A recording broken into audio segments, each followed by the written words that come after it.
So we are changing a transmission filter and fluid service.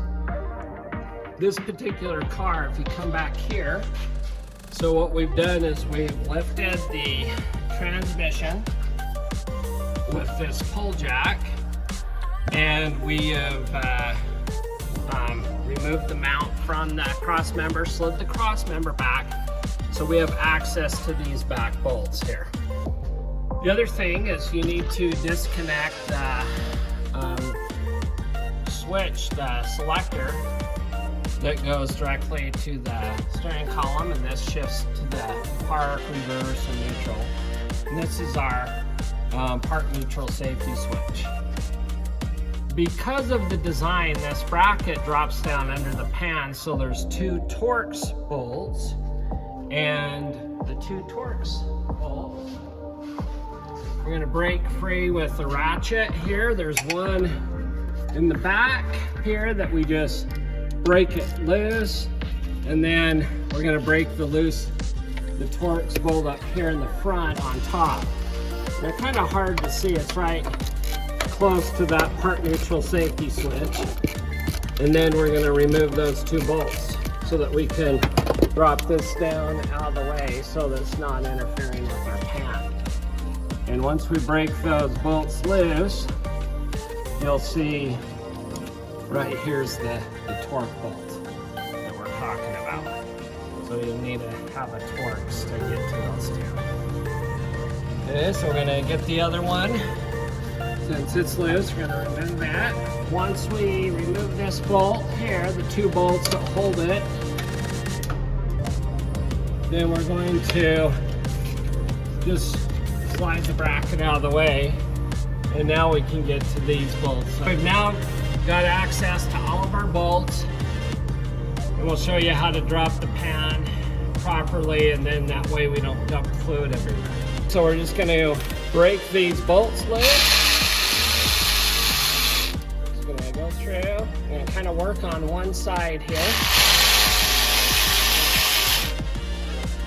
Doesn't matter if we use a certain pattern when we remove these, but we just want to go through and remove all of these bolts here to get to the access to the filter.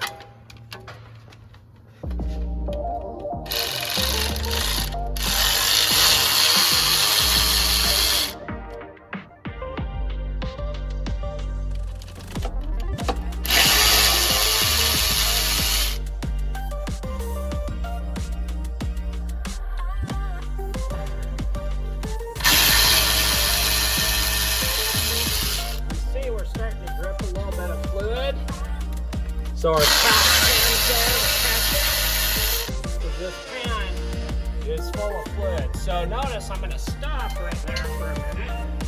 And I'm going to go the other side. Over here.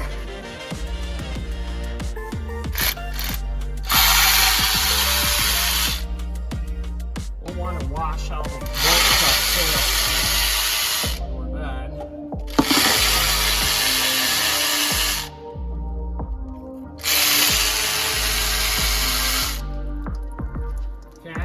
It's got a good flow. If the pan is stuck, you can usually just tap it with a hammer, but I'm going to leave a couple of bolts loose in the back. Okay, so we're going to go here in the back. We're just going to barely make them loose here. We want to have a good flow.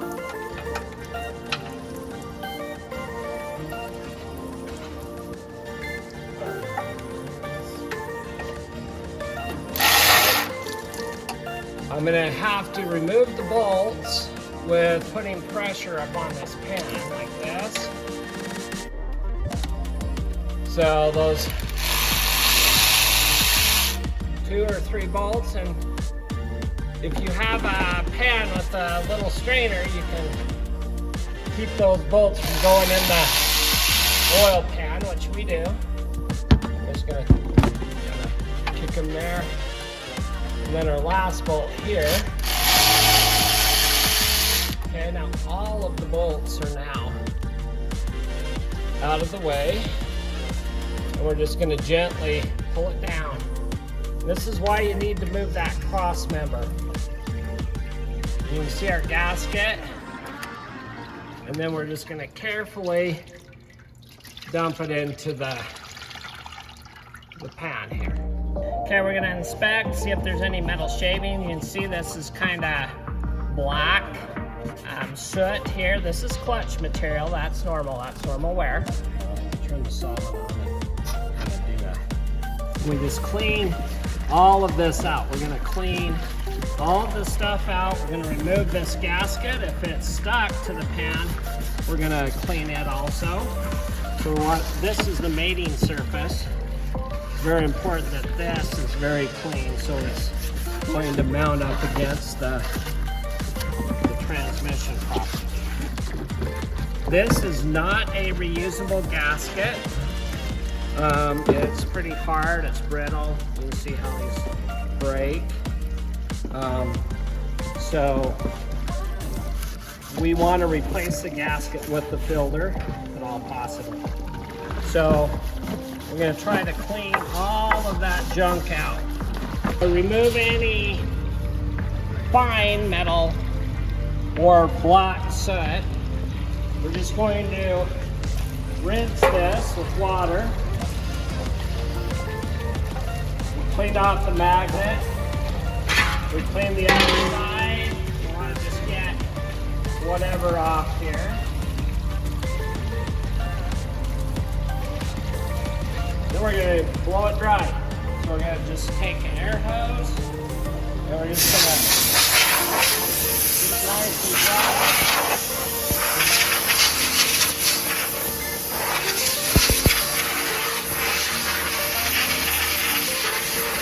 Yep, this is a filter. I'm going to change this. So all we do is we just pull down.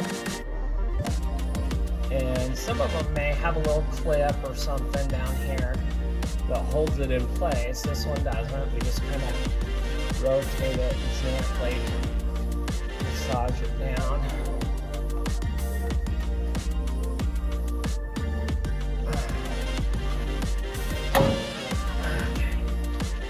And then we're just going to let it drain in here. Okay, so while the filter's off, we're now going to clean this outside here where it seals. We want to clean this with some brake clean where there's no fluid on it. You could even take some brake clean and spray the valve body if you want to. So we'll be cleaning this surface here where we're going to put the new gasket on and we're going to put a new filter in. We're going to take some brake clean and I'm just going to hit right here where it meshes on that pan. And like I said, I can hit the valve body here so I can kind of get that residual fluid off. We want this clean. We don't want any black soot in there. The housing is most important to clean off where it seals. Some of that gasket material off with the scraper. We can go through like this. Just go through and clean off where it seals. This little die grinder and a scrubby pad. So we can clean off any existing material. It's a little faster. You have to be very careful because it will go down and possibly shave off too much of the aluminum. Okay, but so we just want to kind of take it easy here. Clean, we're just going to take a rag, or in this case, paper towel. We want to clean the housing so it's dry. Get all of that stuff off of there. We don't want to have any stuff on there that could create a leak, potential leak. So we want to make sure it's clean where that gasket is going to be. One. There a new one. Okay, so that's the same height. The other one has a longer neck to it. Trying to see the difference here between the old filter and the new one. This one's plastic. This is actually metal. Okay, but still has that filter. So, like we talked about, if the old piece slid out, this is a new one to go in. These are hard to get out. I like to use the old ones if they're not deformed. And we actually slide it up in there, and that seals between the pump. Okay, so this is up in the valve body, and this is going to seal between the filter and the pump. If you pull this out, you have to tap a new one in. Okay, if this came off with the existing filter, we would put this new one in. I'm going to check the condition of this to see if we actually need to use it. That gasket, I see that we're pretty good. There's no deformities. Okay, so now we're just going to put the filter up in that little hole there and kind of persuade it in a little bit. And then you can just take your fist and lightly tap on it until it seats in. This is important because if it doesn't seat in, then the pump will starve. So we just take our fist, you can see how I just pushed it. It's up against the valve body. Okay, and then I'm not in the way of the pan, but now it's secure. If this falls down, the pump's gonna starve for fluid. So I just wanna tap it in, and that little retaining piece holds that in. Okay, so I wanna keep this free. Sometimes if it's tweaked over here, see I can't put that pan back on. So I'm gonna move it back, making sure that I can get the pan around there. So with this new gasket, you can see we just kind of line it up here.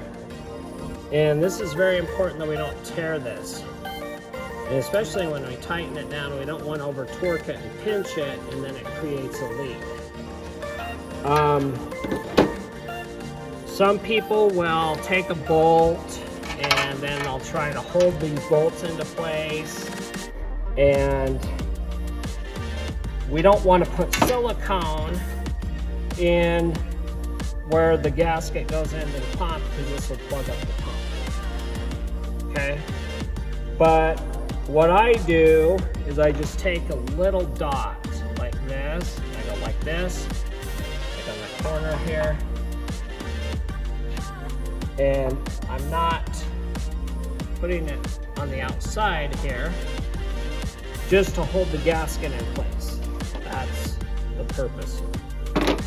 So I'm careful not to get silicone on the gasket, and then I just simply get that gasket lined up with the holes. Okay, the best I can. So it's just to hold the gasket. Okay, and just kind of give me a position to hold it in place. Okay. Okay, so what I'm going to do is I'm going to get this lined up. I don't want to pinch that gasket.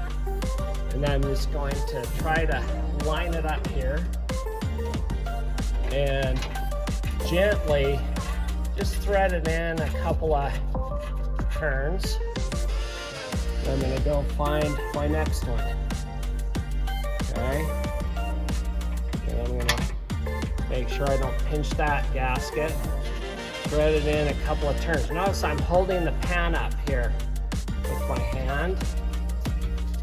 And we're just trying to keep from pinching the gasket. And then I can kind of let it sit there, and then I'm going to put all the bolts in.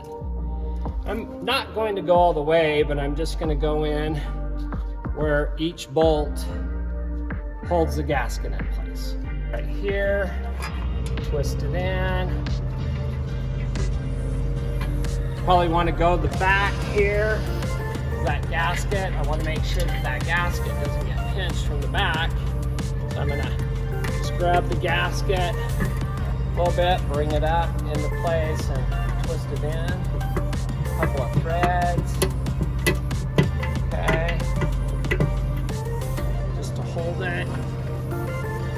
go to this corner, try to make sure that goes through the gasket, and then thread it up in. If this is a quart gasket or this little rubber gasket, this is very important because I don't want to have those bolts cut into the gasket to create a leak. So this is where I kind of have to be meticulous and gentle. Just kind of thread them in, make sure that kind of wiggle it through the gasket, thread it in a few turns.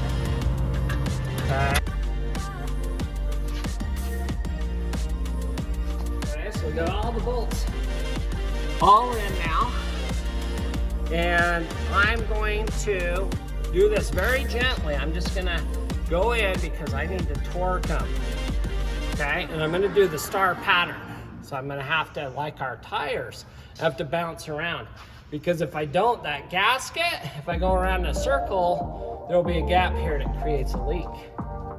So we'll start here in the middle, and we'll just go up where it just barely seats. And you can kind of see how much pressure I'm putting on here. Okay. See, I'm not going crazy on it. Okay, just where it barely seats here. And I'm moving back and forth. And I want that pan to move up. Okay.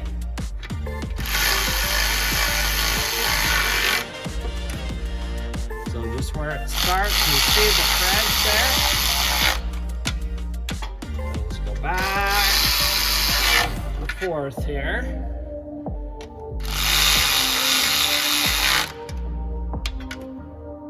This can save a little bit of time. You can use a ratchet if you're worried. But for time, we're just going where it barely goes in place.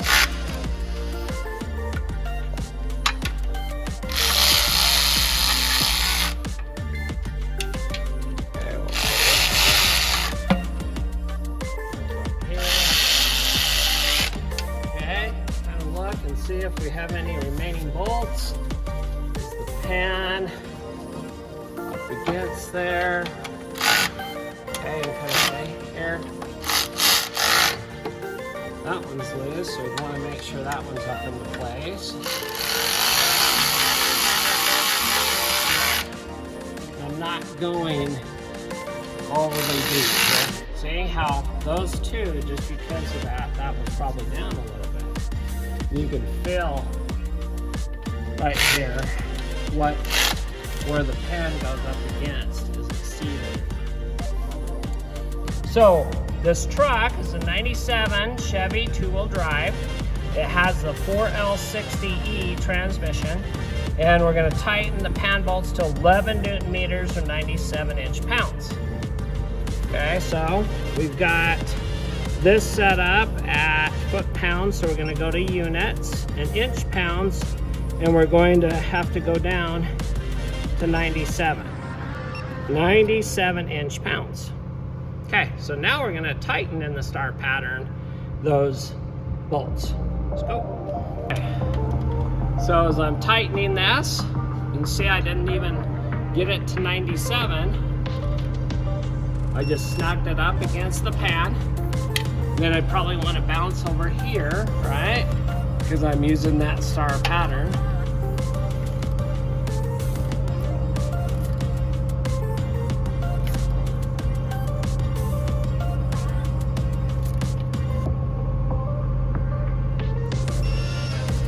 Okay, once we've checked all of our bolts, made sure they're tight, we want to make sure the pan seals up against there properly. We're now going to put the shifter back into place. This just snaps in, so just going to have to push it in there. We popped it out with the screwdriver. That locks into place, and of course this piece is going to be mounted up on top, so we got to put that back with those two bolts on top. Okay.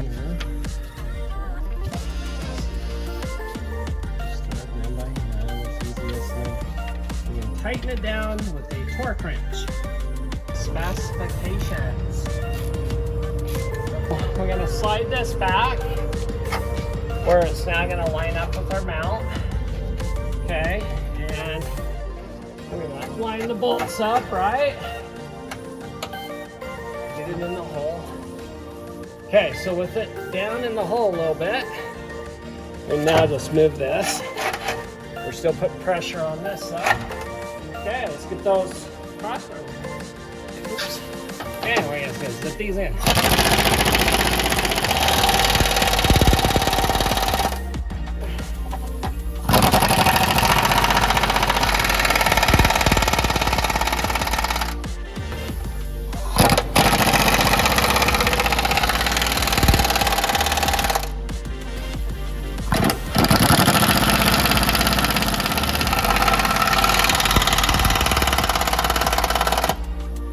See right here, this bolt, we're moving it down so we can rest the transmission on top of that where the mount is. This is the transmission mount. We move this pull jack now out of the way. That last bolt on, the cross member. Then we'll be ready to lower it down and fill it. Here we got some Dexmerk. This is Dextron 3 on the back. It should say that it's compatible with Dextron 3 right there. This is also compatible with Ford Mercon, the Dextron 3 specific for General Motors. This calls for 5 quarts, so we've got a gallon and 1 extra quart here that we're going to use. And we fill it the same place we check it through the dipstick. So we remove the dipstick. We just put it somewhere safe. We've got a long funnel here, and we're gonna go slow. And the reason why is if we fill it too fast, it can leak out the dipstick tube where that seal is. So we just want to just take it easy and pour the 5 quarts of oil in. Now this funnel is clean. I probably should have showed you that, but I made sure it was cleaned out with some brake cleaner. So we didn't want to mix this with any other type of fluid. So let it drain there for a second. Okay. Then we will grab our other big container and then I'm going to again pour this in very slowly. And we want to make sure that there's no leaks under before we start it, of course. And I'm going to let it sit there for a second to get the rest of the 5 quarts in. And now we're going to put the dipstick back in the hole here, and we're going to start the car. We're now going to cycle through all of the gears. Reverse, neutral, drive, 3, 2, 1. Then we go back to 2, 3, drive, neutral, reverse, and park. And now with it running at idle, we're going to remove the dipstick, clean it off, get all of the fluid off of here. We want to make sure that we put in 5 quarts. You can see the markings.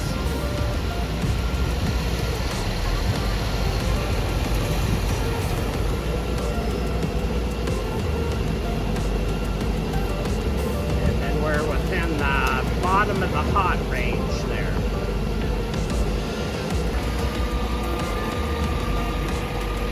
Okay, so with the engine running, you can see we're not leaking any fluid. I'm going to baby. I don't know if you can see in there where the pan is. Then along here, just want to make sure there's no visible links coming out of here, which looks good.